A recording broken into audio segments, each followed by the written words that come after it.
Have you ever felt like that flower, battered by the storms of life, convinced your best days are behind you, that the soil beneath your roots is too barren to yield anything beautiful? We all have.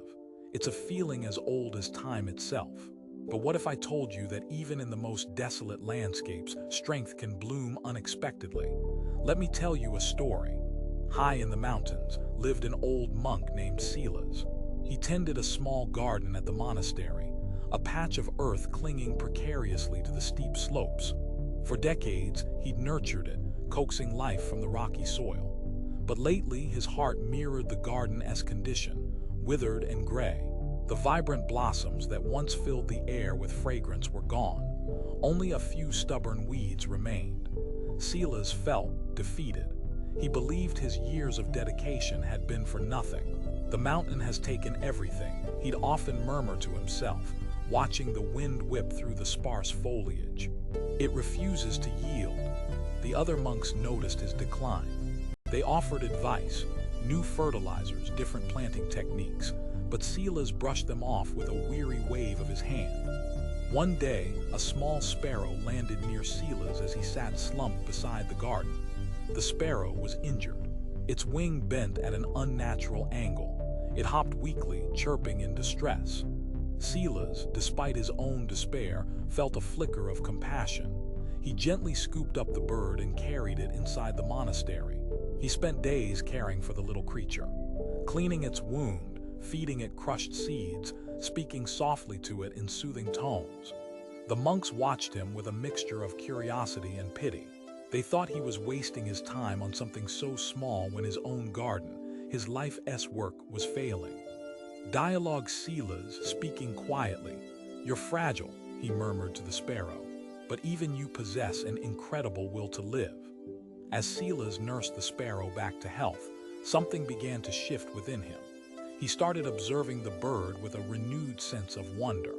The way it stubbornly tried to fly despite its injury, the unwavering hope in its tiny eyes, it reminded him of his own garden and himself. The day the sparrow finally took flight, soaring into the clear mountain air, Silas felt a strange sensation, a warmth spreading through his chest he hadn't felt in years. He returned to his garden with new eyes. He didn't focus on what was missing, the vibrant blossoms of the past. Instead, he noticed the tiny shoots pushing their way through the rocky soil, the tenacious weeds clinging to life, and the resilience of a single, unassuming wildflower stubbornly blooming amidst the gray rocks. Visual, Silas carefully weeding around the wildflower, his face now filled with determination. He realized that he had been so focused on replicating the past, on recreating the beauty he remembered, that he'd forgotten the fundamental truth of nature. Life finds a way. It doesn't always bloom in predictable ways. Sometimes, strength emerges from unexpected places, from adversity, from resilience, from simply refusing to give up. Dialogue Silas, speaking with newfound conviction. "I thought I had failed," he said to himself, his voice stronger than it had been in years. "But the mountain wasn't taking anything away. It was testing me, showing me that beauty isn't about perfection, it's about perseverance." He didn't try to force the garden to be what it once was. Instead, he tended to what was there, nurturing the existing life with gentle care and unwavering faith. And slowly, miraculously, something extraordinary began to happen. The wildflower spread its roots, sending forth new shoots.